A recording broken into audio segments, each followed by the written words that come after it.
Today we're talking to the lovely, the fantastic MetalFear. I'll just be calling you Metal today rather than terrifying everyone with everything. Yeah. Do you want to do a little introduction? Yeah, the whole one, MetalFear 4. No, I'm Metal. I'm an Aussie Pokemon content creator on YouTube and on Twitch. Been doing this 6 years, nearly 5 or 6 years, something like that. I'm full-time. I have a baby, I have a toddler, and another baby on the way. So, oh, do you? I didn't know that. All of that. I do. Yeah. June, another boy. Congratulations. That's awesome. Thank you. I'm so happy for you, busy dude. Busy times. Yeah, you're going to be, well, you're going to be balancing a lot then, aren't you? That's going to be nuts. Absolutely, yeah. And I don't get paternity leave this time because I do it full time. Like Reynolds full time. Of course, because you with the first baby, you get paternity leave, and I had long service leave and stuff, and now it's just, well, I'm just gonna cut back on everything for a little while because obviously the baby will be the priority. My paternity leave, and this is really interesting, is I find this for everyone who does content creation. My paternity leave was I spent 3 weeks hammering out stream scheme videos in private and quietly, and then I scheduled out 8 or 9 videos, I think it was, across 8 or 9 weeks. And essentially for the first 9 weeks, I didn't work at all. I just had scheduled stream scheme videos go out. And then I went back to work 3 days a week. And that was it. That was how I did it. I just had 9 weeks of videos, and then I went and was a dad. And no one knew. No one even knew that I was gone. That's what I'm going to do as well. Everyone was like... That's what I'm going to do as well, is schedule it out and hopefully get as far in front as I can. Because, like, I know how to take care of a baby now. Like, I sort of know a bit more what to expect with a second, but having a toddler at the same time could be kind of hectic. And like, I've got daily shorts and stuff going at the moment, so I was like, oh, maybe I'll do every second day or something like that to try to stretch it. Yeah. Rather than every day. And I mean, that balance. We'll have to see how it goes. That balance is something I want to talk about today with you, specifically about how you balanced your full-time job, how you balance becoming a dad for content creation. But I think to start, I would love to hear about your journey and how you first began, your OG days. So I started, actually before I started doing Pokemon, I became affiliate on Twitch streaming Hearthstone. Oh, really? Years and years ago. Yeah, a long time ago now, years ago. And then I did one stream as an affiliate and I got 1 bit and no subs. And then I didn't stream for years after that. But that was because I ended up moving house and I had really bad internet. And it just didn't happen. I was like, oh, well, that was a bit of fun kind of thing. We actually have a clip of your bad internet, by the way, if anyone's curious. This video is Metal's very first. This is Metal's very first video on his channel. As you can see, if you look in the top right-hand corner, that's actually his webcam from the video on the day. And this is not my internet. This is actually Metal's internet. This is how he started out. So if anyone's worried about their quality, this is how he started. Yeah. And I don't know about playing the volume on it because it will deafen you. Like, there's no audio clip. So this is a shiny reaction and you lose it. But I just love the fact that it's a shiny reaction clip where you lag so rough, you can't even see the reaction. No, exactly. And the stream wasn't usually that bad. It just went extra bad there, and I was really annoyed because that took like hours to finally get the shiny. Yeah, of course. But that's because I was using the phone data to you started on phone data? My phone. That's why I started. Yeah. Just like hotspotting my 3G or whatever it was at the time. Because Australian internet was just terrible and I didn't have enough upload on my normal internet to be able to stream. So I did that, and that was only for maybe a couple of weeks, and then I got NBN and then it all worked out. But that's how I started. That's how I got my first subscriber, my first raid. I had people coming in, and that's how I started from 0 viewers. Isn't it so funny though? Even though I started with Hearthstone, coming back, like I had 0, like, because it was years later, like no one came in, so it was back from 0. I think it's so nuts though, because you just jumped into it with, the quality that you could at the time, right? Like, well, technically you jumped into it with worse quality or with earlier quality playing Hearthstone, right? But you just jumped into it, you did your best with what you had going on, and now you do this full time, right? Several years later. Yeah. Do you ever regret just jumping in with the quality you had? Do you feel like you should have worked harder to have better quality, or do you think that was the best you could do? Well, not really. Like when I started, probably like a lot of people, I had no intention of becoming a full-time creator. I was someone that was like, oh, I really want to shiny hunt Pokemon. Shiny hunting can be kind of boring. You're doing the same thing over and over again. I'll go back into streaming because I've done it before with Hearthstone, and maybe I'll have a couple of people to talk to. Maybe make it a little bit more interesting. I'll just do it after work. I'll just do it when I can be bothered. No schedule, nothing like that. I was like, oh, this will kind of motivate me to actually start collecting shiny Pokemon again. Because I was going to do it in Let's Go Pikachu and Let's Go Eevee. And then I got the shiny decks and stuff, and then I just never played the game again. So I was like, okay, I need some way to motivate myself. So I was like, start stream, got a few people in, and then it just grew from there. Kind of accidentally, it kind of grew, and then I started to put more time and more effort into it, and get a better camera and a better microphone, and reinvest. I was getting a couple of subscribers, whatever. Reinvest into the stream, and yeah, it just sort of grew accidentally to start with. See, I love that though. I love that you just jumped in. I think not enough people are just giving it a go and jumping in. Iona is a lovely person. I think you've met EO, or at least you've heard of EO because of my stuff. I jumped into our chat a second ago and said hello. So hello, EO. And EO is similar. EO started editing videos on their iPad of 2 Point Hospital, right? And it was, as they say, their quality was not great either. I'm not saying it was bad. They said it. And I think that's what most people do, right? They jump in and they just give it a go. Well, it's for the love of gaming, or you want to connect with someone, or I don't know if it's a good idea to go out and be like, oh, I'm going to have 1 million subscribers kind of thing, because you don't know what you're doing to start with. And you have to go through, and you have to fumble, and you have to put out crap content. Well, you do it for if you do it for the love, your motivation lasts a lot longer. Right? Like, because it really hurts when you're like, man, I want to reach this sub goal or this massive thing. I have these huge content creation goals. And then you spend like a year not being able to reach any of them because you're just not experienced enough. And it debilitates you. Whereas if you're just like, I'm here for the love of the game, even though I'm shit, then you can just do it for so much longer. And then you have a better chance of learning. Yeah, and I've spoken to so many people. It's like, oh, I'd love to get into streaming, but my microphone's really bad. Or what capture card do you use? Or they want to get out on the, they want to get out 100%, all guns blazing right at the start and make it perfect right from the start. And as you can see from my clip, that's obviously not where I was starting. So yeah, if you do that, you're just never going to get started, because you're forever going to be waiting, or you're going to be nitpicking something that you don't like about your content, or you're waiting for a new microphone to come out that you can afford or something like that. But you just got to go out there with what crap you've got. There's always going to be a hesitation. There's always going to be a reason to not do something. And that's just how it is. Right. And I also think that you can't really, personally, I've done this now for 5 years, and I feel like there's nothing I can do to encourage someone to start. If they're hesitating a lot and they don't want to start because of all sorts of reasons, I could tell them over and over, look, just get into it, just start. But it has to be such a personal thing to actually do it. Like, I've genuinely had like hour-long conversations with people being like, just give it a go. No one's going to notice it if it's bad, because no one's going to see it. So just give it a go.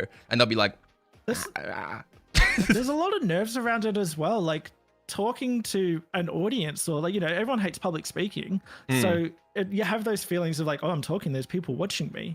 And I was like that at the start as well. Like, my hands are shaking as I'm moving the mouse to click go live to 0 viewers. But then at the same time, that's a good thing that there's 0 viewers, because you can just talk rubbish or whatever, make a fool of yourself, and then not many people see you. So it's not really a big deal, but there is a stepping stone of, I guess, getting over those nerves. And you're never going to get over them without practice.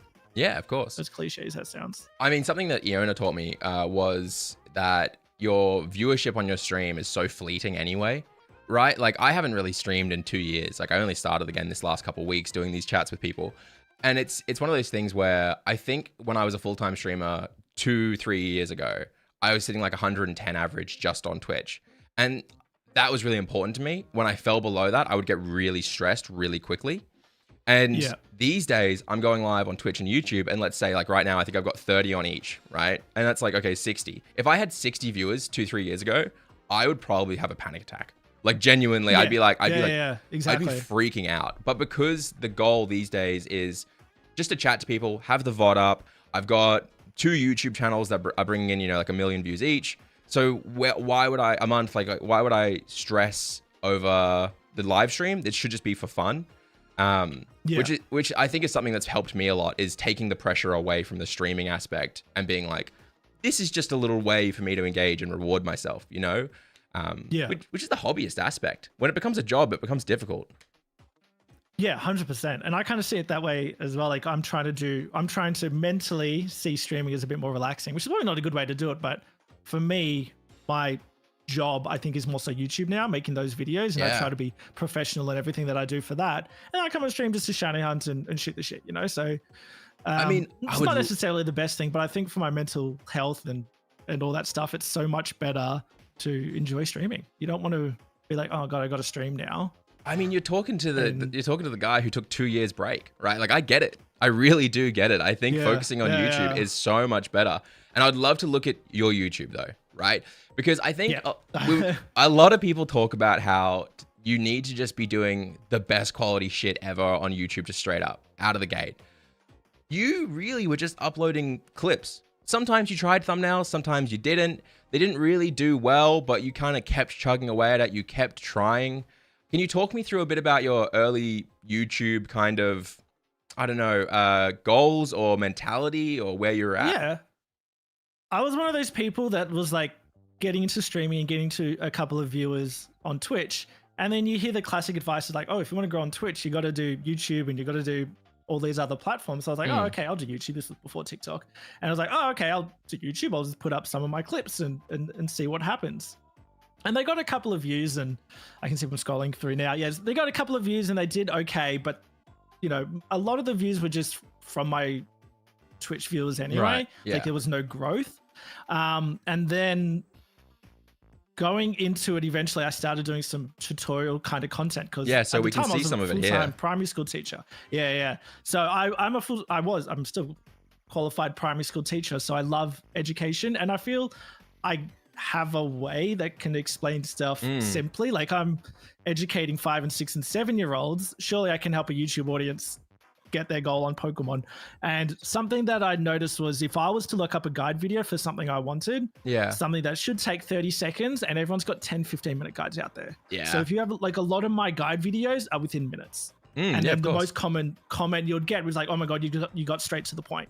Thank you for not wasting our time, kind of thing. I was like, well, that's what I want. When I go and I'm like, how do I get this Pokemon? I don't look at the thumbnail or the title. I look at how long the video is. And I go, which one's the shortest one to get the answer? Wow. And I was like, I want to be the shortest one. And if I saw one and that was 4 minutes long, I'm like, okay, I'm going to get 3 minutes 30 or less. And I'll film it and I'll edit it to be shorter than that guy, because surely I'm not the only one out there that's looking for the shortest answer to my question. Yeah, I love that so much. Wow, because I see so many people. I was literally talking to someone in the Stream Scheme Discord the other day who was saying that if their video feels like it's going to fall under 8 minutes, they'll try extend it a little bit, because obviously after 8 minutes, you get mid-rolls. And I was I was like, wow, I didn't know people still did that, because personally with my videos, I just make it as long or as short as it needs to be, right? Like I've got a lot of video essays which are 6 minutes, 7 minutes long, because that's how long it needed for me to be like, this is what I love about this game and why I'm talking about it. And that ended up being like, some of those ones ended up being like 500,000 views, which is awesome, right? And I love hearing that your whole logic going into this was, I want this to be the best for the viewer. That's what I want it to be. You know what I mean? Which is so I guess you kind of think about how people are going to discover that video. So like a lot of my content now, I don't really care about the time, because it's probably coming up on people's homepages and they don't look at the time. Yes, of course. But if people are typing in Google or on the YouTube search an answer to a question, that's something that they're going to be looking at. Yeah. And there's just a lot of people out there that make really long videos, and I watch them and they've got a full intro and everything. And it's like, and you skip through it, which is obviously bad for attention, but people want to hit that 8 minute marks to get the mid rolls, but you're not going to get any ad revenue at all if people aren't going to click your video. Yeah, of course. So I tried to make it as clickable as possible and as fast as possible. And I think, at least for that kind of content anyway. Yeah, and I think for early on, you were still obviously learning how to make thumbnails. You know, they're not perfect, but you're doing a really good job figuring it out. Someone in chat, Ace Under, has just said, it's like when you look up a cooking recipe and have to go through someone's family history to find out what ingredients you need. It annoys the hell out of me getting that stuff. Like, I don't care. And someone that's never seen your channel before doesn't care about you and your history. And genuinely, it's I think it's I call it egocentric content creation, where you're creating based on your own ego and feeling like you deserve to be watched or deserve the time, or you deserve to be able to put in all this extra stuff that the viewer doesn't care about. But you have to earn it, right? If you're doing vlogging or travel videos or something like that, then obviously people are coming to your videos to learn about you and stuff and what you're doing. And it makes sense for that kind of content. But I think when you're doing guide videos or you're trying to answer questions and get those search clicks, you have to make it as quick and snappy as possible. That was just what I thought anyway. I was just trying to think of, as a viewer, what do I look for? Yeah. And And I personally, I totally implement that. agree. Can we skip forward a bit? So you kind of were uploading from 5 years ago until 2 years ago, and you're still uploading now, but 2 years ago, one particular video went out that kind of went a little bit insane, and you can see it on screen now. I was waiting for it to come on the screen. Yeah. The Pokemon in real life Kanto edition. You can see the over 100x. Currently 5.9 million views. Yeah, so that's easily my most popular video. That's insane. Yeah, and it's still getting, it's not nearly as much as it was now, but it's still getting a few thousand views every day. So that one video, I've said many times, has changed my life. That one video. And so that's kind of what my title today is based on. My entire concept of wanting to talk to you today is kind of based on that experience, because 3 years you were uploading, right? And you had some success. You were getting videos here and there, guides and stuff with 40K, 30K. Like there were some, but it was very hit and miss, which I think is very normal for a content creator. And then this video drops and it starts exploding. Talk me through how that kind of felt, or what was going through your mind about how to capitalize on that, or what you should do next, or were you just loving it at the time and didn't really think about the future? Before I do, look at the very next video I uploaded after that one. 275 views. 2 years. Do you know why? Because it's going back to the original content that I was making. 100%. I made that, and it didn't blow up on the very first day that I uploaded it. Like I uploaded it and I was like, oh, let's keep doing what I normally do. Yeah. But what I was doing, and I did the shiny hunting at the start, then I was going into guide videos, and then there's some montages, there's some Pokemon Go stuff, there's a bit of a different range of stuff. But essentially what it came down to was I like to experiment. I was like, the shiny hunting thing is kind of cool, but okay, let's try to do something else. I was like, okay, let's do some guide videos. Oh, let's try something else. Yep. And throughout my entire content creation career, and I'm still doing it now, is I'll experiment with something that's within Pokemon. So it's not completely far-fetched, but it's a different kind of video. And that's what I did with that one. I found that it's literally a reaction style video to a slideshow. And if I go back and look at that video now, I think it's crap. I think the video that's on 5.9 million views is crap. It's nothing like what I would make now, and I wouldn't do something like that now. Like, I don't like the video, but I like that it's doing well. But it was just experimenting. I was like, I'm going to try something different, see how it goes. And then that started to blow up, and then I started doing it for the other regions. So you can see on the bottom row there, it's got the Johto one, and then I go through Hole, and it goes through Sin. I go through all of them. So this is the double down strategy I like to consider. Yeah. It's like, this got 5.9. That one's starting to do well. Let's start doing it. And then the Johto ones, what's that, 300K, and then a few of them 120, getting a couple 100,000, 57, which is funny, right? Because you had one get to millions, and so you're like, okay, I'm gonna double down on this. But the same way that episodic content, like episode 1, 2, 3, 4, 5, 6, or anything like that, every time you release one, it drops a little bit in viewership, which is so interesting. And I think that's why the experimenting is so crucial, right? Because you release this thing, it does really well. There you go. You can double down on it. You can make a bit more similar content that's going to get similar views. But amongst all of that, you have to keep putting stuff out and keep experimenting, because you need to find the next one, right? You need to find that next series that's going to pop. And do you want to talk a little bit about what that next series was? Because I think it should be coming up pretty soon if I keep scrolling. The next one was when I started getting into Fakemon stuff. Yes. Is that what you're thinking? That's what I was thinking, Yeah. So that was just another experimentation. So the first one I did was the Australia region, which is there on the left. Yep, here it is here, yes. So the Australia region was the first sort of Fakemon one that I did. And that's kind of like a reaction style as well. And that was just, hey, I found this really cool artist. Her name is Vivink Art on Twitter. And she has Australian style Pokemon. I was like, oh, this is awesome. Something I just discovered on my own. I was like, oh, let's go through this in a bit more detail and make a video out of it, which is kind of like what I did with the Pokemon Real Life one as well. And it didn't pop off nearly as much as 5.9 million, but it did all right. It did okay. But that was where I was like, oh, I really, and I was like, oh, I actually really enjoy going through this kind of stuff. Let's see what other Fakemon I can do. And I sort of went down the Fakemon rabbit hole, because before this video, I don't think I've even heard of the term Fakemon. I haven't even thought of creating a Pokemon-esque kind of little character. So it kind of opened my eyes, and I really enjoyed making videos on it. And it seemed to be doing really well on YouTube as well and getting views. So that's still what I do now. And I started that a couple of years ago now, but I don't do as much Pokemon stuff now. It's definitely more on the Fakemon side of things. Right. Is where my focus is. And so you did this video and it kind of popped off or did really well. And so you thought, I'll double down on this. And you found this kind of audience or this niche for yourself inside Pokemon, right? Like you started on this top level of Pokemon. Yeah.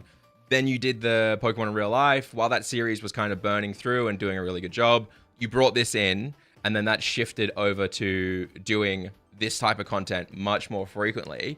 Did you also start shorts around this time? I'm pretty sure you did, didn't you? I've made shorts on the Australia region. So actually, I started doing shorts with the Pokemon in real life. Because I remember when my shorts and my TikToks were not doing very well. But then the Pokemon in real life one, which was just going through the starters, I put that on TikTok, and that one's like nearly 2 million views on TikTok. Yeah. So it's hard. I can't tell if my original growth on that video was from people coming from TikTok over to watch it, and then I was getting more views than I normally would, or if it was just getting recommended on YouTube. But it kind of happened at the same time. And it didn't do so well on shorts. You can see there 5.2k views is what the exact same one got nearly 2 million on TikTok. Oh God, the jinx is nightmare fuel, isn't it? What the fuck? Yeah, some of them are a bit creepy. That's horrendous. I think that's really interesting though to see, right? Because I know that you and I worked together on shorts a lot because I had a Pokemon channel for a while there. And when you and I started doing shorts together, I noticed that it was really hit and miss for TikTok and shorts. When we would have a video where we would make a video together, I would upload it to short, I would upload it to TikTok, you would upload yours to shorts, yours to TikTok. And like maybe yours would boom on TikTok, but mine would flunk on TikTok, mine would boom on shorts, and yours wouldn't boom on shorts. And it was so hit and miss consistently, and it was very frustrating. Look, there I am. Yeah. But look at that. That's interesting, isn't it? You've got your Can You Guess Your Pokemon Before Akinator series, which is booming. Like that's getting millions of views. Yeah, that did really well as well. Yeah. Why do you think that is? I think the Akinator one, it really encourages people to stay to the end to see the answer. Right. So the retention rate. The intro is, can you guess the Pokemon before Akinator does? I love it. So I'm thinking of a Pokemon, they were answering other questions. So people want to get to the end to see if they're right. And I've got several of them, over 1 million views as well. Yeah. Well, you can see them, 1 million, 170, 40, 400, 100. Like it's such a consistent. I had Squirtle, which is the Wordle with Squirtle, and I had the same intro. Well I was like, can you guess it before Squirtle does? You know? Yeah. And the best thing was those videos are so easy to make. Oh, like so there's quickly. hardly any editing or anything. And all I had to do was just cut it to make it fit within a minute. But I didn't add anything with it because just the premise alone was enough to keep people's attention. I didn't need flashy images and pictures and sound effects and stuff like that. So I could smash out a bunch of those really easily. But it was I haven't done one of those in a while now. But you know, if I wanted to, if I'm like, I haven't got any content, maybe before the baby comes or something like that, I was like, I'll smash out a couple of Akinators, put them up, and I mean, they do really well. My logic that I had with this kind of content was because you and I were doing this type of content, which I have on screen now together. And I was doing stuff like this on my channel as well. This trading stuff took a lot more time than say a Squirtle or an Akinator type of short.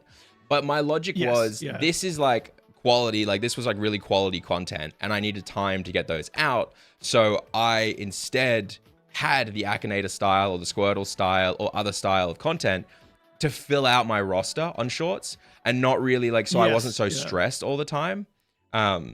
Is that kind of what you were thinking as well? Or were you at this time still just experimenting? Yeah, well, if I was making shorts like this one that we're watching now, and that was the only kind of content I did, I would have one short going out a week. Like it took me forever to edit kind of stuff. And I know you edit a lot faster than me and you were pumping these out. But I do all my editing myself. I do all my thumbnails. I don't have anyone that works for me. I don't have an editor. So it would take me ages to do that. And I'm not I don't want to do quantity over quality, but at the same time, you got to get stuff out there. Yeah.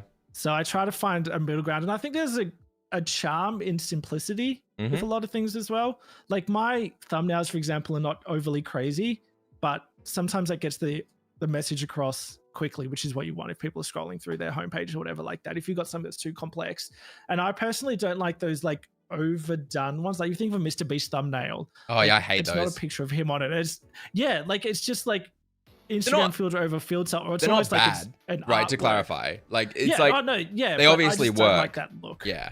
Well, I think YouTube is also turning, and TikTok. This has come from TikTok. I think TikTok has always really wanted a bit of a rougher kind of authentic feel, I've found. Like, they don't want shit quality, but shit quality can pop off there because TikTok is very much okay with, hey, just be yourself, give us that authentic feeling, right? As long as the story or the reason you're watching is good, they're okay with it. Which is why I think a lot of my content was so hit and miss, is because sometimes when I watch this type of content that we do back here, I watch it and I'm like, who the fuck is this guy? Right? Like, because I was so nervous because these shorts were doing so well for me and I was having such a big audience exposure that I was like, hey, hi, welcome to the short. Like, I was like so rigid and so like freaked out compared to who I am now. Not natural. Yeah. And it didn't seem that way when you were filming, by the way. When you were filming, I'm just like, oh, you just went like that and you're into it. Well, it's because I think I was with you at the time as well. Like, that's another thing. If you're streaming or creating with another person, it's so much easier than doing it alone. But they have to be also your right vibe. You know, like I think you and I were vibing quite well. Yeah, exactly. So if I pull up guest full screen again, I want to go back to your YouTube channel specifically, because we were at a really interesting spot where you started doing Fakemon. And you did the Australia region. Going through sort of where I was and where I am now and going through my journey. I mean, I think it's a really interesting thing to look at. And I know there are a lot of people who are going to watch this and be like, well, why this isn't helpful to me, right? But I think the people who are going to watch this and understand that not everything is going to blow up. Not everything is going to be on the up and up. There are going to be ups and downs. Experiments fail. And I think a lot of people don't really see that journey, right? They expect like, oh, you've got 100K subs. Every video is going to pop the hell off. But it's like, not really. Like this stuff's a really slow process where things are going to go up, things are going to go down. And I remember you and I talking about this. Pokemon Intelligence wrote a video, and this was after Australia. All your shorts were doing really well. The Australia one had done well. The Pokemon in real life stuff was doing well.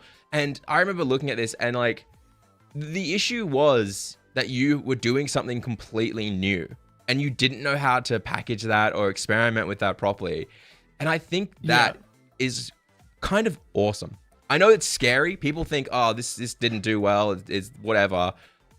But I think the fact that you tried it out and didn't just stop when it didn't do well is something that I really love about going through your journey, right? Like, even on this scene now that you, like looking at what you can see right now, before you scroll down, go back where you were, there's already so many experiments that are there. So I was talking before about how experimenting, that's how I found the Pokemon in real life thing and the Australia region getting into Fakemon. I can see the 71-year-old grandma, my mum. There's that one. There's the guess the Pokemon from the body part. There's the AI one. And those are all just different experiments and all within, I can't really say that, but within a month or 2 months, it would be I was like, hey, let's experiment with different things again and see what works. And they didn't really click as well as some of my other stuff. So okay, let's move on to something else. But it's all about experimenting, and it takes time and effort to do all that sort of stuff. But a lot of your audience is still going to connect with it and enjoy it. Like the grandma one, the guess the Pokemon from its body part, and the can you find the real shiny Pokemon were all from stream. And that's not something I usually do where I plan a stream. I'm normally like, oh, let's go and start shiny hunting. Of course. So here I was like, okay, let's plan a stream and then try to make a YouTube video out of it and edit it and cut it out and whatever. So that was experimenting with changing my stream and making it into videos. And some of them did like, okay, like the grandma one is at 12K views. But the connection I had with my audience on that was so good. Like I just absolutely loved it. And my audience got to see my mum, who I was obviously spoken about before on stream, and getting her in, and it was a lot of fun. And she absolutely loves it. She'll tell everyone she's ever met that she was in a YouTube video about Pokemon, and she's probably half of those 12K views. It's just something that was so fun. I was like, the goal isn't to go out here and make 1 million views on a video. It's to have some fun with it. And I achieved that goal. And then I went back into it. You can see there's the Hyrule video, and I'm going to more guide videos. I love the Hyrule video. The Hyrule region for the Pokemon Fakemon is probably one of my favorite videos of yours, because as a huge Zelda fan and as a huge Pokemon fan, you kind of took my two like worlds, and it was a nice way for me to see them both and like get involved in something I loved, or combine things I loved and get involved with it. And I think that was a really cool concept and reminded me of TAM, which is like total audience metric, right? Like this did well, 100K, right? And that's awesome. But this doing 250, I think lines up with the fact that you're combining these huge audiences and making it accessible to everyone involved in them, which is just so cool. Yeah. So there was a lot of, I guess, behind the scenes thought that went into this compared to some of my other ones. I'm like, oh, cool, I found a Australia video, let's show it off. But the Hyrule region one came out just after Tears of the Kingdom came out. So I found this artist that was making Zelda. This is his intro, by the way. Yes. And he's like, yeah, you can use that. And he was like, oh, you can.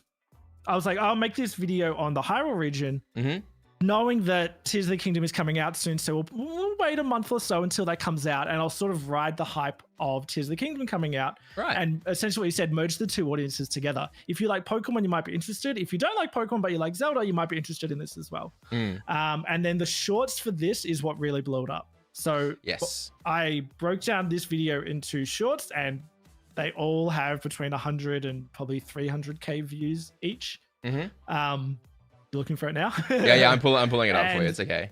Yeah, even if you just go through like my From most popular shorts, yeah, you probably yeah. see a few Zelda ones through there. You can see them here. There's a lot of but Minecraft around the ones timing as well. of it. Yeah. Yeah, And you go. well, So that's here the they same are. thing where for the Zelda one, I was like, oh, this merges two audiences together, and I'm riding the hype of the new game coming out. And then the Minecraft one was the similar kind of thing. Let's merge two major audiences together. And the amount of comments I got saying like, I don't even like Pokemon, but this is really cool because they can resonate with the Minecraft side of things. Yeah, of course. And then I don't even play Minecraft. I've played Minecraft about 3 times in my entire life, but I've learned so much about Minecraft just because of the research and the work I've done with this guy that's created this Minecraft region, who's the nicest guy in the world, by the way. Like, I still talk to him very regularly, just for fun kind of thing. And I'm still working on videos, and he's still working on stuff on the Minecraft region as well. But that was the same thing. It's like, okay, here's two audiences that can go. Like, it doesn't matter which side of the audience that you're on. You know, if you like Pokemon or if you like Minecraft, you could be interested in this. So someone in chat, Oeg, who's a lovely guy, he's also a Pokemon creator. He's doing a lot of shorts at the moment. And he asked, how did you come up with the idea of combining Hyrule and Fakemon? And how did you come up with the idea of doing Minecraft and Fakemon? Because obviously someone else created that, but where did you get the idea to do the videos and shorts around it?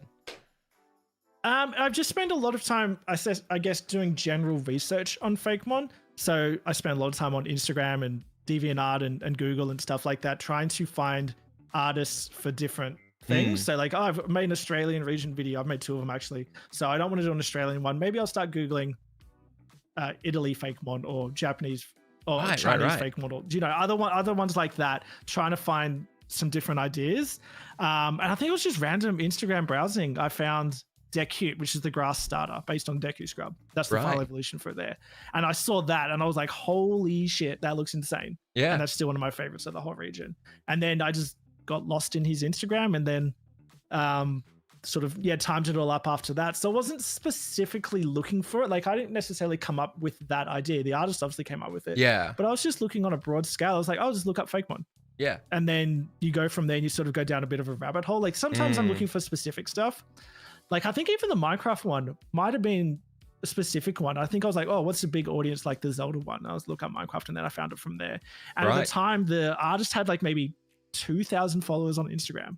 Like, pretty unknown, to be honest. And he's putting out this great stuff, and I've turned it into a whole bunch of content now, and he's grown, and other people that do Fakemon content have covered his work as well. So yeah, sort of like you go down a bit of a rabbit hole, and then you can find some good stuff. There's a lot of crap stuff out there too, but you got to find the gems. I think what I'm hearing here is really, really interesting, because I have said this to a lot of people. Your ideas don't come from spending all your time live or spending all your time making videos. Your ideas come from your input, not your output. So that means, I said literally in my last video that some of my best streams were the ones where I'd taken 2 weeks off to go on my honeymoon, or when I was still working full time, I would come back and have all these funny stories to talk about, right? And that's the same thing, is the more you engage outwardly, the more you pull in from other sources, the more content you're going to have to talk about or cover or do different things.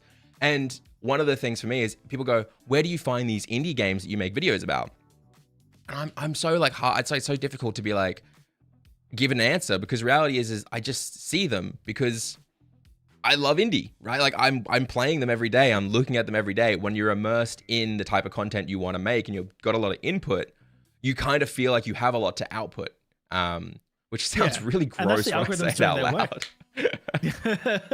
Well, that's the algorithms doing their work. That's what they're supposed to do. They give you content that you're interested in. Like if you're interested in indie games, your YouTube is going to give you indie games, and all of a sudden you'll find something that looks really cool. It's the same for me with Fakemon.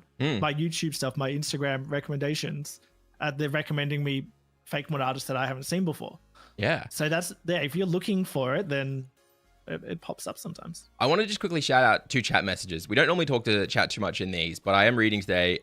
One person, Pearls, has just said, Metal, you've been a huge inspiration when it comes to creating videos, which I thought was a lovely message to share. And Is also, that Pearls with a Z? Yes. My boy Pearls. Yeah. Yeah. And then another person called Let's Talk About It asked, how do you tell a difference between this isn't working versus I'm not doing this well enough? Is that something that you've worried about or been concerned about? And how do you push through that? Ooh, that is interesting. Because sometimes I'll experiment. Yeah. Because I'll say like I experiment a lot, and a lot of it doesn't work. Like the stuff that does work, the stuff we've spoken about. There's a lot that doesn't work. Yeah. Maybe I haven't done it well. I haven't thought about it. I was like, oh, this doesn't work. I'll move on to something else. Maybe it wasn't the content. Maybe it was me. I don't know. And that's the thing. But like, this is me putting out the video that I thought was going to do well. Yeah. How do I come up with something that I don't know I haven't thought of, or I don't know. So something interesting is one video that sorry, go on. I was going to say something interesting is you and I think this is probably the best way I can think about this. And I think you will probably agree when I start to give the example. You and I made those shorts together. And I talked about it before, how sometimes mine would pop off, sometimes yours would pop off, sometimes ours would fail. And I think the thing that clicked for us when we realized if it was us who was doing it wrong or it just didn't work was that we were talking to each other, sharing our analytics to each other, and discussing why we didn't feel it worked or why ours worked and stuff. Having that person doing similar stuff to bounce off of is what really helped me start to nail my shorts down, especially with you. Yeah. You know what I mean? And yeah, if I could say, like, from a personal experience working with you, the best way that I figured out that something was me or if something just didn't work was when I was doing shorts with you, because it was like there was just more data to look at, you know. Same with Reaps and Sharky. There was more data to look at and share because a bunch of like-minded people were all doing similar things to learn from, you know. Yeah, I think that makes a massive difference, having someone that you can bounce ideas and data off. And I love looking at analytics, and I know you do too. I'm a fiend. And if I talk with analytics, if I talk analytics with someone, and my chat makes fun of me because I talk about analytics, and I go, oh, here he goes again. Because, you know, if you're not a YouTuber or you're not into it, then it's hard to find that enjoyment, I guess. Like, other people aren't interested. It just looks like an Excel spreadsheet kind of thing. Yeah, and even like if I'm talking to my wife about it, for example, she's not in the scene. She doesn't really understand it. Whereas I'm like, no, this 5% drop in retention right here is really important. And she's like, oh, what do you mean? Like 5%. And I remember showing you some of my retention graphs and stuff like that. And you're the one that told me, you're just like, your outro needs work. You need to fix the outro because that's where people are dropping off.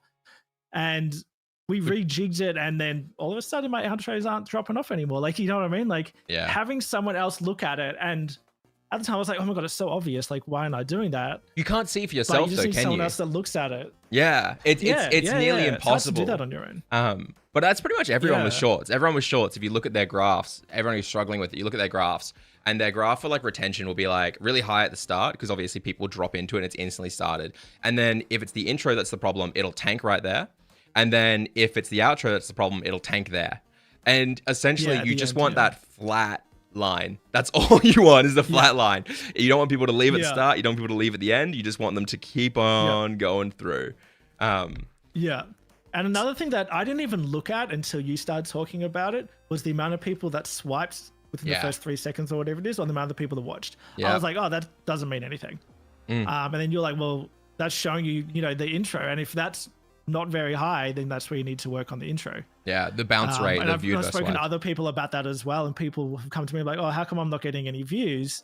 And like, you can see on the retention, you can see on the swipes and everything like that, it's all there. And then you can sort of make those comparisons, because the retention graph can give you info, but it's irrelevant if most people are swiping away before they even get to that. Yeah, of course. I want to quickly get back to your YouTube channel, because obviously you were talking about how you did that piece of content that worked really well. And but obviously stuff didn't work across the other sides of it. So I've got your YouTube up now sorted by popular. And I feel like this is kind of how people see YouTube channels. They don't see it the way we've just scrolled through it. Like we scrolled through your oldest clips all the way through to when some videos started doing really well consistently, but there were still like 6 or 7 videos between those good ones, or not good ones, or seeing the performing ones.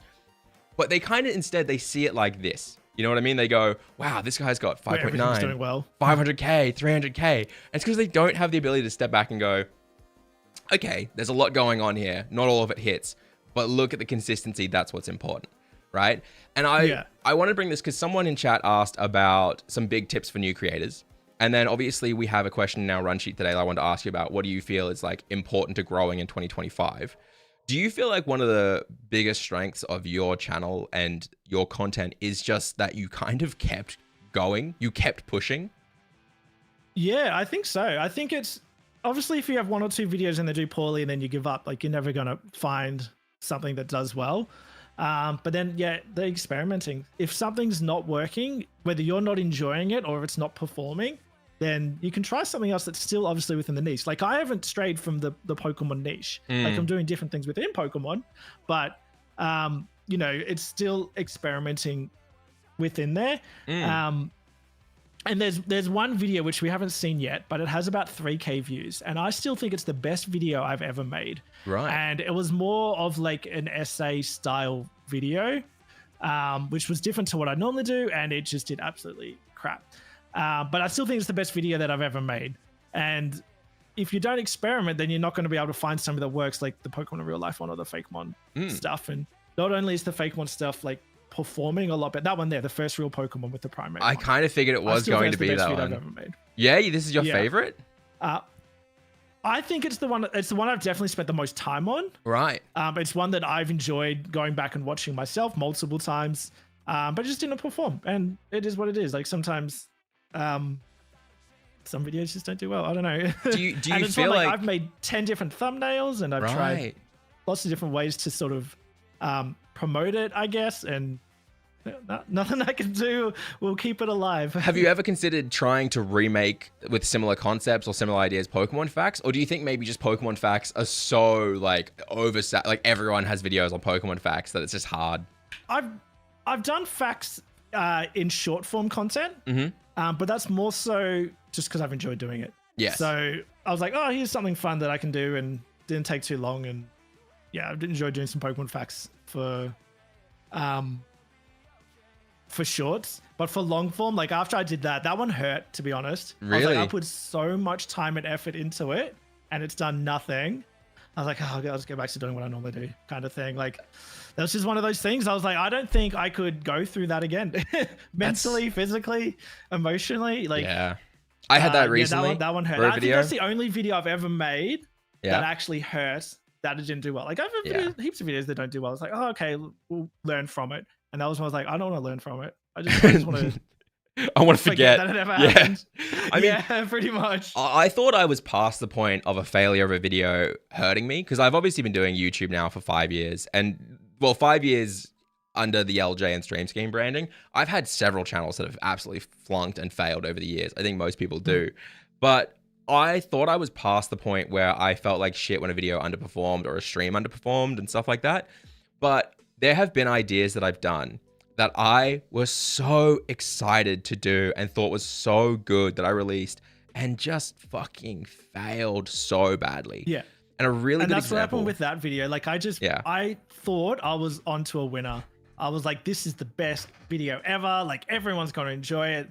The retention's going to be 90%. Like I just thought it was the bee's knees. And I think that's why it hurt so much, was because I believed so much into it. And like, you want to believe in your content. You want to believe that what you can do is going to go well. Yeah. But I don't know. There was just, I think I built it up too much in my head. And I can be nitpicky with some of the stuff that I do. This is why I don't have an editor, by the way, because I'm too nitpicky and I want it to be done the way that I want it to be done. Every creator is. That's every single one. Yeah. I couldn't do it. So I was like, I nitpicked every single frame on that video.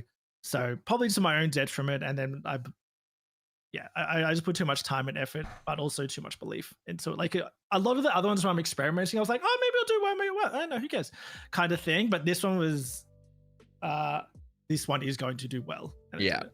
I had a video on when I was still doing Pokemon on the Pokemon channel, and this video might be genuinely one of the reasons why I stepped away from that Pokemon channel entirely. I spent something like 20 hours or something insane playing a game, which was essentially Pokemon survival. Like, you'd wash up on a desert island, it's full open world, everything. And it was so fun. I did 100 days in it. I ended up catching Mewtwo at the end and finding all these legendaries. Like, it was a great story arc. I created like I survived 100 days in open world Pokemon. Like, I put so much time into the intro, into editing every day, into the script, into the jokes. I put so much time into that video, and I was so proud of it. And it fucking flunked so hard. I made like 6 different thumbnails to try pick it up, did everything. And that happened like 2 or 3 times with 2 or 3 different videos that I'd worked really hard on the channel. And I thought, maybe my love of Pokemon doesn't matter. Maybe I'm just not good at this content. So I stepped away from that channel. You know what's crazy though? A year and a half, 2 years later, I have not touched that channel at all. The fucking 100-day Pokemon open world one went from like 1,000 views to 100,000 views in 3 days, just randomly, 2 years later. Yeah, I was insane. I was so annoyed. I was so fucking annoyed. How does that work? Like, who's finding it? Like, how? I don't know how the algorithm works. It's obviously an enigma. But it's awesome that happens. Well, that YouTube is always too. Like, trying. All of a sudden, yeah. Like, that's all it is. YouTube is always trying. YouTube wants to give content to viewers that the viewers will enjoy, and it was just like, hey, maybe we'll try this out again. And people responded to it this time. And so it blew up. But this was like a month ago. So there was no Pokemon Day announcements. There was no trending content. It just happened. It just popped off. It's awesome, but man, it pissed me off. Yeah. That's awesome that it worked though, but maybe that'll happen for my video. I don't know. There's still time. Hey, everything can, right? Like, that's the thing with YouTube is you're not uploading. Like, TikTok is kind of like, you upload a TikTok, it's going to perform for a few weeks and then might die off. But YouTube, you're building this big catalog of content that's supposed to perform and do well. And I think that's one of the best parts of the job security aspect is, like, you know, we talked about how you take your paternity leave by having 8 videos ready to go, right? Like, the job security of YouTube over streaming and TikTok is the reason why I'm so heavily focused on it now, because it's just so much less stressful, and I love it as well, the creative aspect of creating a YouTube video. I would love to talk a little bit about some of the highlights of your streaming journey though, if that's all right with you, because I know you do YouTube more. I think you would call yourself a YouTuber first, but at the same time, you do love streaming, and I'd love to hear a little bit about your thoughts about, you know, how do you stream consistently without burning out? You know, what makes you love streaming? What about it just keeps you going? What are your highlights a little bit? I guess, I began as a streamer first, and as you said, like I would sort of say YouTube is my focus now, but I started on Twitch streaming. And I wanted to get into shiny hunting, as I said at the start, and streaming kind of got me into it. But I was streaming every single day. I would get home from work and I would jump on stream, because I was like, well, when I get home from work, I play games. Why not click go live at the same time? And I was streaming every day. And eventually I was like, okay, I'll do 6 days. I'll take a day off. I was like, okay, I'll do 5 days. And now I stream 3 days. Because you got to find that balance. Like, there's lots of people out there that stream multiple hours every single day. And you're either going to burn out or the content you put out is shit.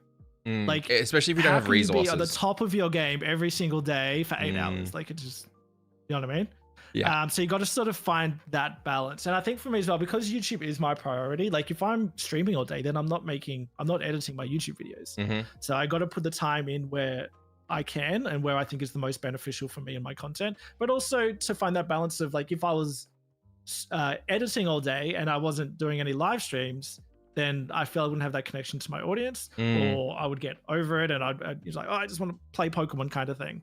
So it's just about finding that balance. I guess that's just experimenting with what works for you as well. And if you need to change what you're doing, like if you don't want to stream 7 days, then change to 6 days, 5 days, 4 days, whatever works for you.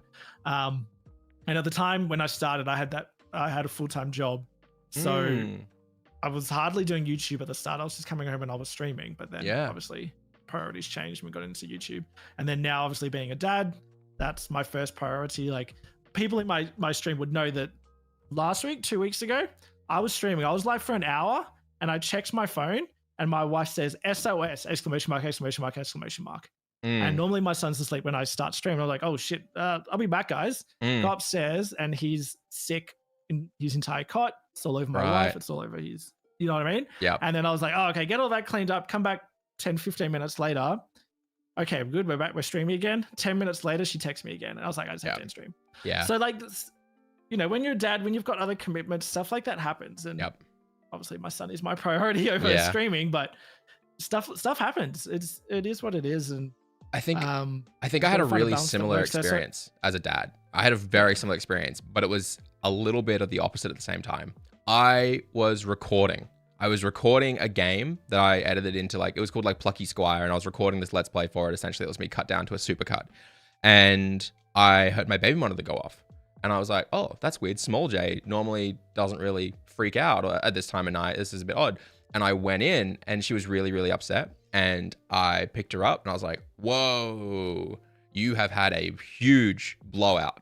She'd caught gastro at daycare and essentially had just ruined her cot, had ruined her pajamas. It was all over me. And I remember while I was changing her and putting her back down and everything like that, I didn't really think about it. I could do it all nice and slowly. There was no rush for me. And I put her back down and I went back to my office and I was like, oh, I'm still recording. But like, no one's going to know. I'm going to stop now and go to bed and I'll pick it up tomorrow. And no one's going to know. This didn't impact me. This didn't stress me out. And I remember thinking to myself, this is why I do YouTube. And this is why 2.5 years ago, why I stopped streaming so aggressively. You know, I knew I was going to fuck my CCV up. I knew my average viewers was going to tank. But I also knew that my life was going to evolve to a point where I couldn't be live consistently, or I couldn't ignore the rest of my life. And I remember thinking to myself, I've taken so much shit from people over the last 2 years about stepping away from streaming or having lower CCV than I did 2 years ago. And I don't regret any of it now. You know what I mean? By having that security, by having YouTube as the focus, was such a big moment for me. And I don't think 3-4 years ago I would have thought that, right? Like when I first started streaming 5 years ago, sorry.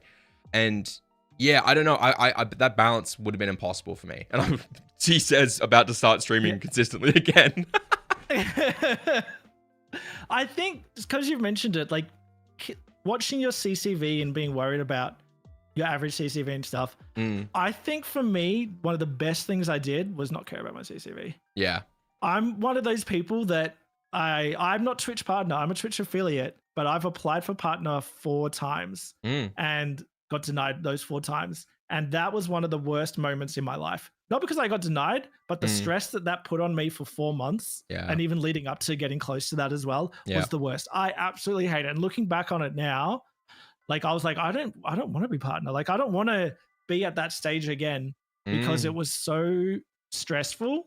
And just, I was constantly thinking about my analytics and my views. And then that was before my son was born. Like if he's born now and he's sick and I'm like, oh my God, I can't have a stream that's averaging 50. Like I have to stream for a couple more hours to try to get that viewership up. But my son is sick. Like, do you know what I mean? Like I can't do that. And the stress that put on me was unreal. And I don't know how they can fix it, but I feel like I'm not the only person that has had major mental health problems with that sort of stuff. Do you feel like erratic life, erratic work schedule is something that someone in our chat has asked about a little bit here, Luke?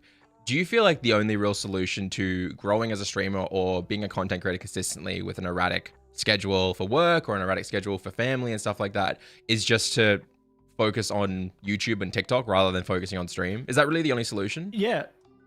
I don't know if it's the only solution, but that's the first one that comes to mind for me. Right. Because I think if you're streaming like and you don't have a schedule, that's one of the first things that I did. That it's a piece of advice that I would give to people. It's like, oh, if you want to be a new streamer, have a schedule because then people know when you're live. And when I started streaming, even though I was streaming every day, I didn't really have a set schedule. And then once I started doing that, then I got regular people coming in. Yeah. And then those people watch me to this day and they know when I go live and I was like, okay, I'm going live now. Within 5 minutes, that person came back that was in the stream yesterday. And like that makes such a huge difference, but not everyone can do that. I definitely, like I have a schedule now, but if I'm going to be late, then I'm going to be late and my chat can suck it up. You know what I mean? Like I try to keep this schedule. Like last week, I was sick and I just can't stream for a couple of days. I caught what my son had, and like that's just the way it is. But as you said, like for YouTube and for TikTok, that's not a problem. You can stop filming, you can stop recording, you can come back to it, and you can keep putting out content. Or I don't know, you build an audience that knows that you have erratic scheduling and stuff like that. And I know plenty of very successful streamers that will just go live when they feel like going live. Yeah. And I'm clearly not talented enough. That's fine. I tried. Yeah, I'm the same. No, I'm too routine based. I was like, it's 7 o'clock, I have to go live. Yeah. And I've inadvertently taught my chat that as well. Like if it's 1 second past 7 p.m., I will have chat going question mark. Where are you? Where are you? Yeah. I know a lot of people do just happen to go live. Oh, I just will say, by the way, anyone in chat, if you guys do have questions that you want to ask Metal or myself, feel free to start throwing them in chat now, because we're going to go into the Q&A in a second. But I know for myself, when it came to content creation and scheduling stuff and going live, I tried to be a bit more loosey-goosey with it. Go live whenever I want, Oh, I've got these other external funnels that are going to help me. And I just realized that, I don't know if it's a talent thing. I don't know if it's a time zone thing. I don't know if it's just my content's not good enough. I have no idea. But for me, the routine of I'm live every night, 7:15 is what really helped me as a streamer early on. And when I tried to be more loose with it or switch schedules around, it all just fell apart. And I think it really stressed me out, the pressure of that consistently having to be there every time. Which is weird because I got into content creation and streaming because I thought, man, I don't want to have a 9-to-5 job anymore. Isn't that so strange? Yeah. Like I got into it because I didn't want the pressure, and then I ended up with more pressure. One of my favorite content creator quotes is, I didn't want to do the 9-to-5 grind, so I became a content creator. Now I work 24/7. Yeah. That's exactly what it feels like. Like if I'm not filming or editing, like I'm thinking about analytics, I'm thinking about ideas, I'm in bed scrolling through Instagram or something. It's like, oh, that's a cool Fakemon idea. Or maybe I'll message that guy, or maybe I'll look into that because I'm thinking about my content, like not just for enjoyment kind of thing. I was sat on the couch. Thing now for sure. I was sat on the couch right before I came in, and I was having a coffee and I was going through some stuff, and I'm sitting there like, this is supposed to be my wind down time in the morning before I like do an interview with you, and I'm sitting there and I'm kidding you not, suddenly it goes from wind down time to I'm on my laptop aggressively researching cheap tech for under $50 because I'm like, that'd be a great video, just a bunch of streamer tech for under $50 that I use every day. And I'm like, I'm like 5 minutes to 10 where I'm supposed to meet up with you, and I'm like, what am I doing? I've not had any time to drink my coffee or breathe or have water or even food. I've just ruined my morning by waking up and just start slamming out work because I had an idea. You know what I mean? Yeah.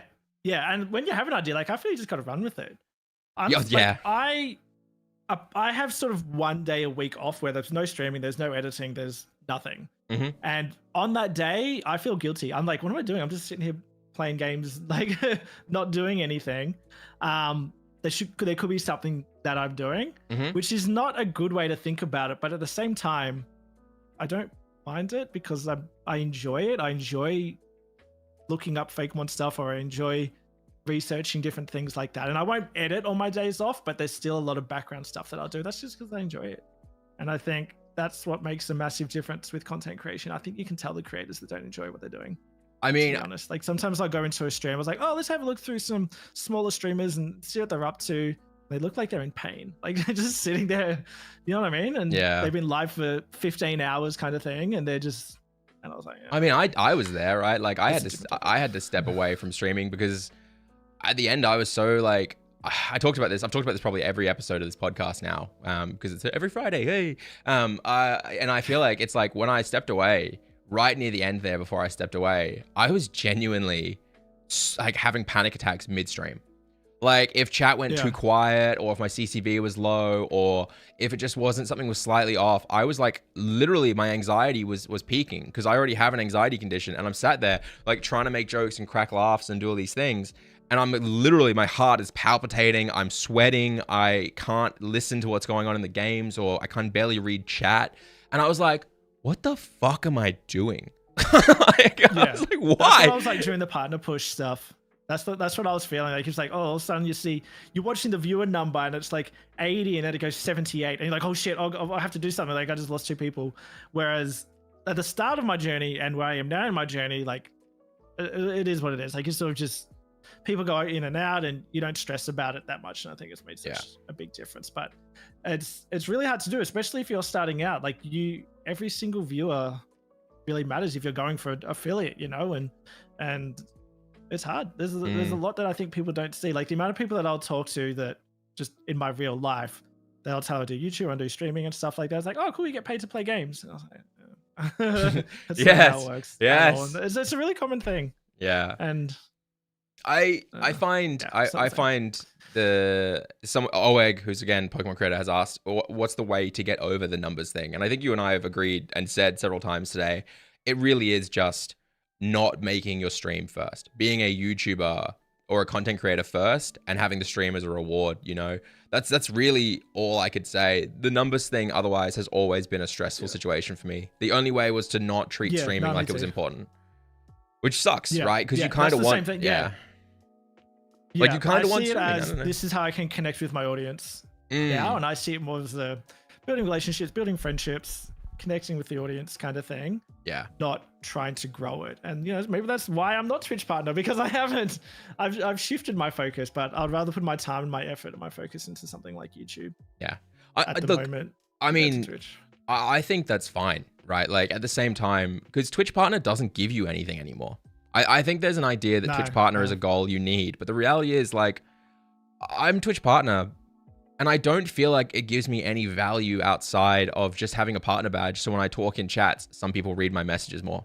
That's all it is. You know, something I'm really anxious about is that one day I'll open up Twitter or something and I'm like, oh, massive thing for Twitch partners. They get, I know, say 80% sub revenue now. Mate, that's never going to happen. Feature that you can't. No, I know, but you know what I mean? Like one day they're going to say, partners get this and affiliates don't.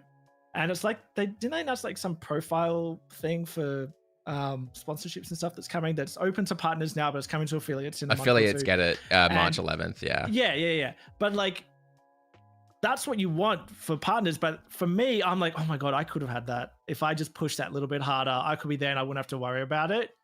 But, what would you rather? Would you rather the YouTube channel that you have now, or a partner badge, you know? No, yeah, 100%. You're right. Like, I don't know. Like, I think about it a lot. You know, I was streaming pretty consistently, and for about a year and a half there, I really did stagnate on my platform. Like, Twitch was 130 to 200 CCB, and I didn't really break past that outside of front page promotion for like that whole like 2 years. And you know, I've said this a lot. If you're sprinting full speed on a treadmill and getting nowhere, get off the fucking treadmill, right? Like, that's always been my logic, because at the end of the day, I wasn't growing. I wasn't becoming more sustainable. And if I ever quit streaming or got sick, well, I'd have 0 viewers anyway. So I had to take a change. I had to take a big jump, and it's paid off for me, right? Like I've been able to do this full time for multiple years now, and I'm much healthier now. But yeah, I don't know, man. I can't do what some of these streamers do. I can't do the everyday 6-7 hours a day. Nah, me either. Someone's asked a really good question here. How do you maintain a connection with your Twitch followers? Feels like people are always coming and going. How do you actually like build a community? How did you do that?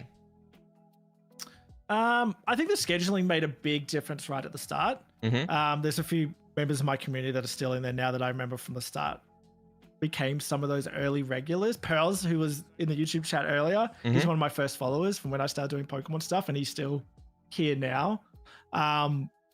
But yeah, having that schedule really helps at the start to get those people in every day. But I think, I don't know how to word this, so I'll just sort of blurt out that's word vomit. But I stream at 7 p.m. my time, and a lot of my audience is either Australian or European, because it's like 4 a.m.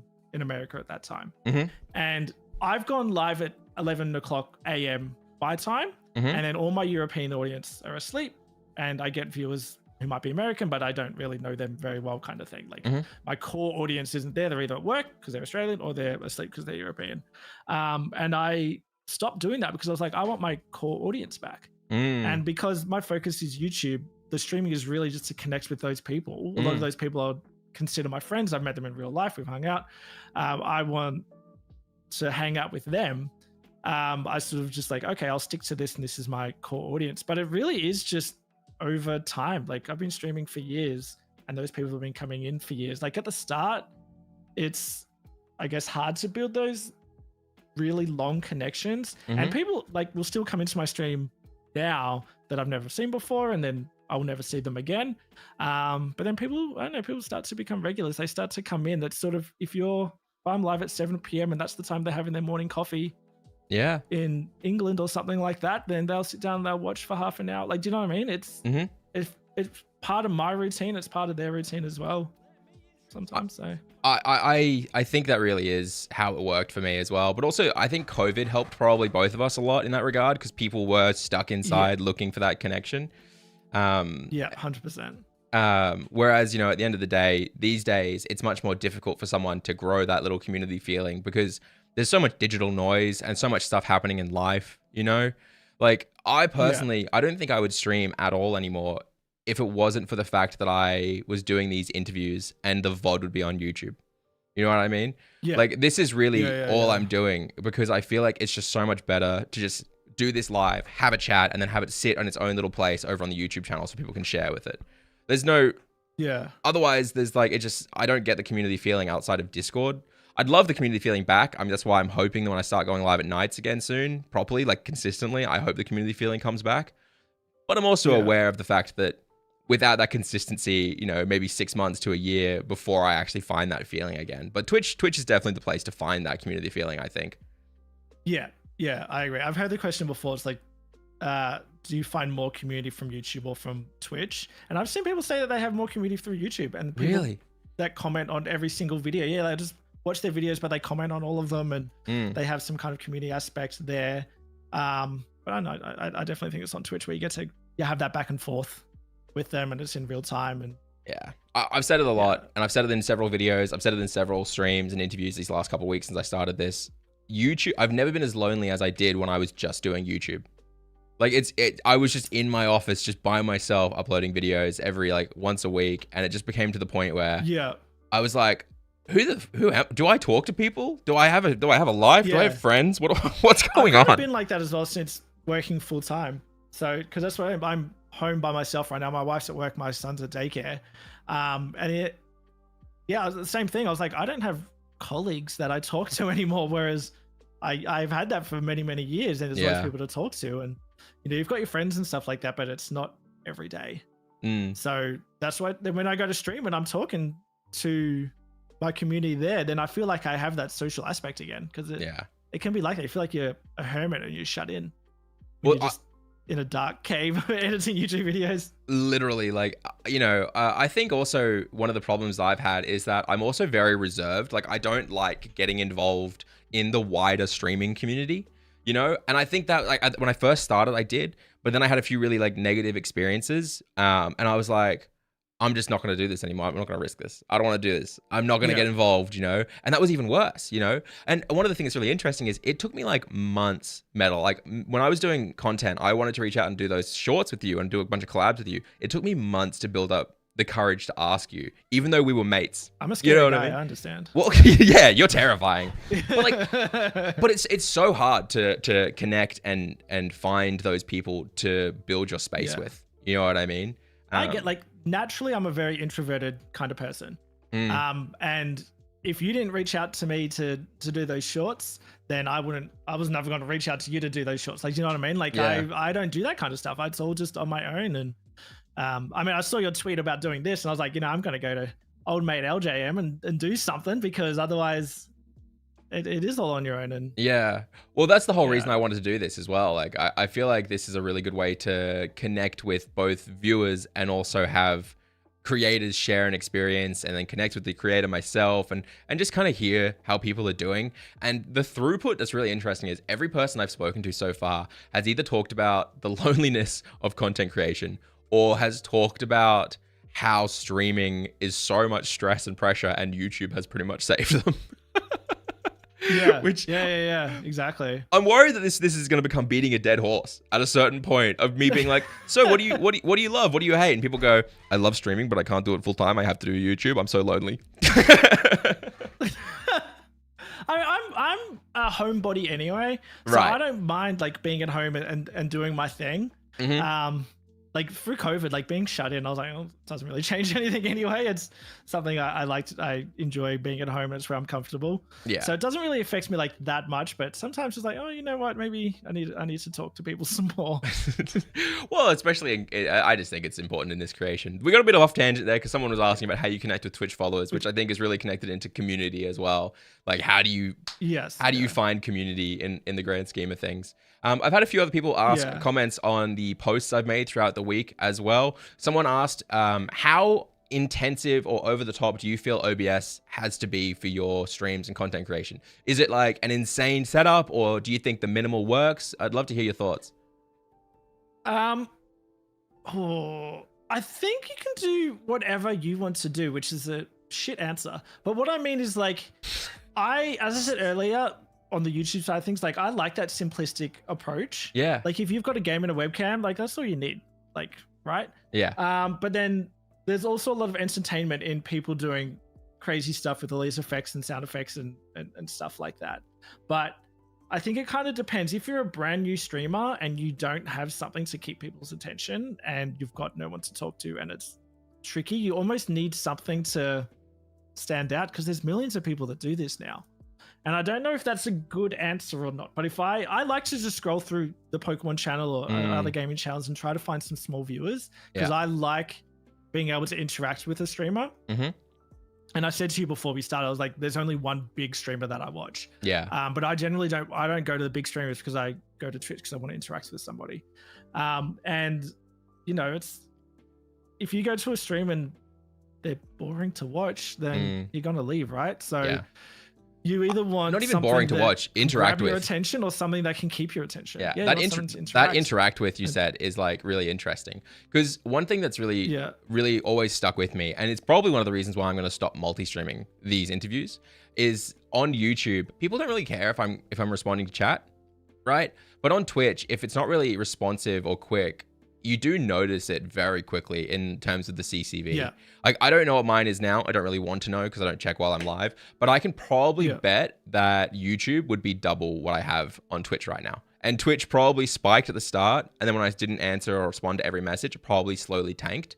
And that's the same thing with all collabs I've done on Twitch. If my collabs aren't actively like able to interact directly with chat, the CCV is so shit. It made me almost completely quit doing collabs entirely. Like, it sucks. But at the same time, I get people come to Twitch for that interaction, and if you don't do it, your CCV will just tank, right? I think it's the platform that people are watching on as well. So I know that YouTube on TV has like spiked, and there's so many more people watching on TV now, and it's hard to chat on a TV. Yeah. So they're probably happy to just sit there and not chat and just to watch. Whereas on Twitch, like, I don't use my phone for Twitch streams. I'm always on PC and my keyboard's there and I want to chat to someone. So maybe it depends on where people are watching as well. Oh, it absolutely is 100%. Like, but the thing about Twitch is funny is, like, one of the things that every Twitch streamer I talk to, they'll be like, hey, do you do the press 1, press 2 thing, where someone will be like, hey, press 1 if you're in chat right now, doing this or that, or press 1 if you think I'll be able to beat this boss. And then everyone's like pressing 2 instead. And it's like, that kind of stuff is so interesting, because it's almost like mandatory that you have to do that as a Twitch streamer. And I don't know. It feels weird. It feels weird to ignore an entire aspect. I've never done anything like that. I used to do it all the time. I think, I don't think I've ever done something like that. But if you think of like the big streamers, they're sort of doing that as well. Like, if I'm watching the one big streamer that I watch, and something happens and everyone's typing POG in the chat, well, like, I'm enticed to type POG as well, because you want to be part of that moment. The bigger feeling, right? Like, you want to be in it. Yeah. And it's kind of cool to see like a million POGs go through the chat. Yeah. So, yeah. I'm really hesitant about what I type in big creators chats, because I don't want to be audited. I had a thing happen to me where I used to talk in a content creators chat all the time, and then they reacted to one of my videos and they saw I was wearing their merch, pulled up my chat logs on their stream and saw my chat messages. Yeah, I've seen that before where people pull up the chat logs.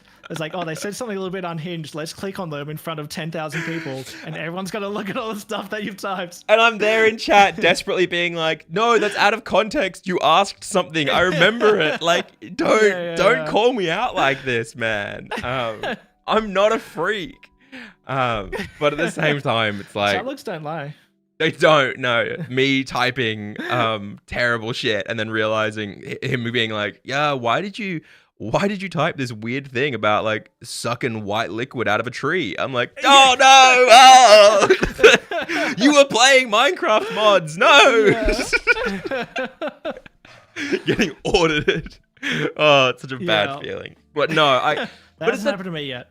I mean, that's the community feeling though, right? Like and everyone in chat's loving it. They're getting involved in it. And that's the thing that is the thing I miss, which I think I've talked about a lot. Like that kind of feeling of being a part of something is something I really miss. But I think we've had a few more questions come in. I want to make sure I'm grabbing people while we still have a little bit of time here. Someone said, how do you go about getting someone to collab with? As in, if you don't have anybody you personally know. Could you say that again? You cut out for a second. Yeah. Someone's asking how you find other creators to collab with if you don't know anyone personally. Yeah, I don't. They messaged me on Discord like you did originally. It's one of those things, and you touched on it before. I wish I had a lot more people to collab with. There's so many people who I could collab with, but it's opening Discord and seeing them DM and be like, hey, do you want to collab? And I was like, oh, maybe they don't want to work with me. Maybe they're too big and I'm too small. Maybe they're just like, oh, that's weird. I didn't think we had that friendship. Or, you know what I mean? Like, it's tricky. Oh, I don't want them to think that I'm trying to use them is another one. Like, oh, yeah, exactly. Yeah. I find hard. I can't. I think that's... it takes me a really lot. Hard, and it doesn't answer the question. So, like, how do you do it? I guess have bigger balls than me and just reach out to someone and say, I mean, how did we meet? You want to do something together? You were in my chat. You joined my chat and we talked a bit. I found your stream scheme videos. Yeah. And I don't know. I think I then came over to your live and I started talking in your chat and then I dropped by your live as well. And I think after a little while, I was like, I'm doing Pokemon stuff. He's doing Pokemon stuff. I think I just asked you if you wanted to do these shorts together because I saw all the Pokemon creators were doing shorts, and I was like, he's a cool guy. That, I've been in a couple of stream scheme videos as well. Yeah, that's true. One or two about like Twitch tips, and one of them was about like growing from 0 to 5 viewers kind of thing. Like, how did you get that initial audience? That's right. Yeah. I did have it before my current TikTok. I did have one before where I was kind of doing Twitch advice and Twitch tips and stuff like that. Every streamer does. And it's so funny. Every streamer has a bunch of videos being like, here's how to set up your phone as a webcam. Here's Stream Elements labels. Yeah. Well, it's just a lot of, like, I had like 15, 20 viewers or something at the time, but I was getting a lot of questions about how I gained that audience. I was like, well, I might as well make videos of it if I'm people asking me and I'm answering the questions. And then I made a whole new one and made it all about Pokemon because that's what I was doing anyway. Yeah. So yeah, I don't know if you saw that or if I was talking about it or something like that. I think I just knew you. That was one of the things. Like, I think I'd seen your content. I'd seen you in chat. I knew that you had a good vibe about you, a good head on your shoulders. And it was months, months of like you talking in my chat, me dropping by your stream. And then I was eventually like, hey, would you want to be in this video with a bunch of other creators talking about how they first grew? And you were like, sure, I'll do it. You were really nervous, by the way, because you were like, hey, here's what I want to say. Is this good? Can you edit it? And I was like, no, just say whatever you want. You were like, do you want to put... I'd never done anything like that before. You're like, do you want to put words in my mouth? Just, I'll say it. Yeah, I had no idea what I was doing. That was completely brand new. But then, like, it was fun to do as well. Like, it's fun to step out of your comfort zone and do that sort of stuff. But it evolves from there, right? And then we started doing the shorts together. Yeah. So I think that's what answers the question. Like, I've had people before reach out and be like, hey, yo, Metal, what's up? I'd love to do a stream with you before. Do you want to do this? And I was like, I don't know who you are. Like, do you even follow my content? Like, if you have, then you've never chatted in my channel because I'm pretty good with remembering names. And if I don't know you, like, no, I'm not going to do a random stream with you. I don't know who you are. But if one of my regulars came in and was like, hey, yo, Mel, I want to start streaming. Can you give me some advice? Can you maybe do a Discord call while I'm live or something? Then I'm so much more likely to be like, oh yeah, of course, no worries, I can help you out. I'd put time and effort into that because I know who you are, and you know what I mean? Yeah. So I think it's about it. building that connection. And then if you have that connection, you're not as worried about reaching out to them. Someone asked, is it about like, does the size of the creator matter? And I think you're answering it there really well. To me, no. Like, I don't really give a shit what size you are. Yeah. I don't think I've ever really cared about that. I've done collabs with people who aren't even streamers or even YouTubers. I genuinely just want someone who has a good vibe, who knows me, who I know them, and we have a good back and forth, right? Like, yeah. If the only reason you're bringing someone on is because of the size of their viewership, that's probably going to be pretty shit content, and very quickly that person's going to realize you're using them, right? Like, I don't know, maybe that's just me, but I think it's like, yeah, exactly. I personally don't give a crap. Work. We've also had someone ask, if you could change anything about your content, anything at all, what is the one thing that you would change? And like, oh, well, actually, I probably know the answer to this. Is it that one video about Primate doing well? You just want that one video to pop off? That would be really good, actually. That one popped off. One thing I could change. I don't know if it's sort of directly is what you're looking for, but I would love to sort of share the load. As in, I said before that I do everything myself. Excuse me. I do all the editing, I do the thumbnails, I do everything like that. It would be really cool if I had the ability to sort of release some of that off to someone. Not as in I want to give them work and I want to do less work, but more so, I can't remember if I said it before our chat or at the start, but like I like it to be how I think of it. Yes. I want it the way that I want it, kind of thing. Yes, you're nitpicky. If I give a video to someone to edit and they give it back to me and it's not exactly how I want it, then I'm going to go back and forth. I'm going to spend as much time trying to dictate to them what I want rather than just editing it myself. And I've done it before. I've had one thumbnail that was designed by someone else, designed by a friend actually. And they're just like, oh, for fun, can I have a go? And I was like, oh, okay, yeah, sure. They wanted some experience working with thumbnails. And I was so nitpicky on it. And then I was like, you're a friend of mine. Like, you're doing this for free. I was like, I can't do it. And I uploaded, like, after a few changes we uploaded, I was like, I'm mostly happy with it. But do you know what I mean? It's like, this is my content. This is my channel. I want it to be 100% how I envision it. Yeah. And I wish I had the ability to be like, oh, yeah, I'm happy with most of it. It's fine. We'll put it up. Yeah. Because then you'll have so much time to just put out more content. I don't know. It's too... Two things that's really interesting. One, I've seen a lot more recently, a lot of content creators are shifting away from hiring people to do a full project, like a full job, specific job. And instead they're hiring them to do the rough pass. So I've seen a lot of people hire editors to edit a video to the rough or fine completion, and then they hand it back and you just do the final touches yourself.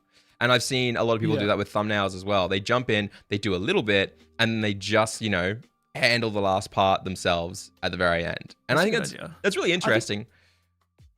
I've seen some people that do that if they're making YouTube videos for maybe their Twitch VODs, and they say, here's the VOD, cut out the crap, just give me the good stuff, and then I'll change it to how I want after that. That's not obviously the content that I do, but I can definitely see that working. And I think if I did do something like that, that's what I would look into doing, sort of getting half of it done so it can make it an easier job for me. I'm also this is something different, but because I do Fakemon content at the moment, if I absolutely go balls to the wall and I pump out heaps of videos, because I don't draw the Fakemon myself, eventually I'm going to run out of content to do. Yeah. I'm going to have to do something completely different. So I'm like, it's not a bad thing stretching it out a little bit and, having maybe a video every 2 weeks rather than every 2 days, because then there's just always going to be something that I can do. That makes sense. Yeah, I think that kind of comes back to what we were talking about, how I was making technically lower effort content shorts so that my big shorts, I got AI to generate Pokemon, and I was doing like challenges, like pick the fake Pokemon compared to the artist one versus the AI. Those. I remember doing those, and I was like, these took me like weeks to do them because I had to get the artist to draw them and do through all that stuff. Like it cost me like $200 as well. And I remember being like, I can't do these like 3 times a week like I'm doing. Like I need to stretch this out. I need to make the easier stuff as well. Someone asked, do you have an editor? And I just feel like I'm just going to say, neither of us have editors. I've tried editors in the past. I'm about to try another editor again. I think this will be very good because I know the guy, he's very talented. But I am really weird with my content, especially the personality driven content. Like the content on my LJ Gaming channel, it has to be so specific. And it's also really difficult because I'm constantly, while I'm editing, being like, I don't like how I said that line live or said that line in the recording. I'm going to quickly redo that line. And you can't have that when an editor's editing content like that. So my editor's just going to be working on stream being scheme. really nitpicky. I mean, you there's so much that you notice as an editor that I think others watching it don't. And I know that certain content I could never pass off because it's so integral and authentic to me. Like my comedy gaming videos, when I try and give them to others, I remember, okay, here's a good example. I had an editor working on a live stream, a VOD, they were editing it down. And there was this really funny moment for my community where I had to jump off a bridge. I was a goldfish in a bowl, rolling the bowl, and I had to jump off a bridge and land in the water. And right as it was there, I started screaming an old meme that my chat knew and a lot of my age group know, which is that where that Invader Vi girl, she's like, the birds are leaving, the government is spying on us, we're all gonna die, but it's just you and me. You know, that one. And I'm like screaming that at the top of my lungs as I roll off the edge, right? And I was like, surely this will be kept in. This is one of the best moments. Chat's on screen laughing. Completely got cut. And I was like, that was a big moment for me where I was like, to have an editor, you need to have them understand integrally who you are and who your chat is and who your community is. And it's so hard to find that person, right? So hard. Yeah. You almost need someone that's like a member of the community first before they're an editor. Yeah. And that's, I've heard lots of stories about people before that's like, oh, I've been watching for years. And there's like, oh, hey, you know, if you want an editor, I know your content. And that's what you need. You need someone that knows your content to have those moments. Yeah, because 100%. Otherwise they're just going to sort of, make it really black and white, and that's not the way it should be. Yeah. If there's anything else, Metal, you would like to cover, feel free to throw it out now. But otherwise, we are going to be wrapping up the interview portion of this, and I'll be ending the YouTube stream. But I'll be live on Twitch for 5-10 more minutes after we wrap up here because I just want to chat for a second. But is there anything else you'd like to cover for the viewers, for everyone listening? I don't think so. If you like Pokemon, follow MetalFear 4. Yeah, check him out. I've got him linked. All the platforms. I've got him linked YouTube, in the description Twitch, of the YouTube video, and he should also be tagged in the title of this stream as well. So if you are here, you can find him easily in the title or the description right now, if that fits as well. No, I think that's it. It's been lots of fun. Thanks for having me on. No, thank you for being here, man. I really, really appreciated it. It was lovely having you here. I think your journey is really inspiring to see that you keep working so hard and you keep pushing, even if experiments don't always pay out. So I think that's genuinely a lot of people can learn from how much work and time you've put into this, especially because you're full time. Yeah. Well, that's why I really wanted to do this, because everyone's journey is completely different, and maybe mine will resonate with someone, or maybe there'll be an idea or something that I did that people like and can learn something from it. That, you know, I've definitely learned something from going back from the other VODs that you've done with Reaps and everybody. It's really cool to hear everyone's individual journey. Well, I have started at 0 subs and 0 followers, don't we? 100%, and it's not always up. You know what I mean? Sometimes you have a flop and you're like, I can't believe this flopped. I loved my primate fact video. Yep, exactly.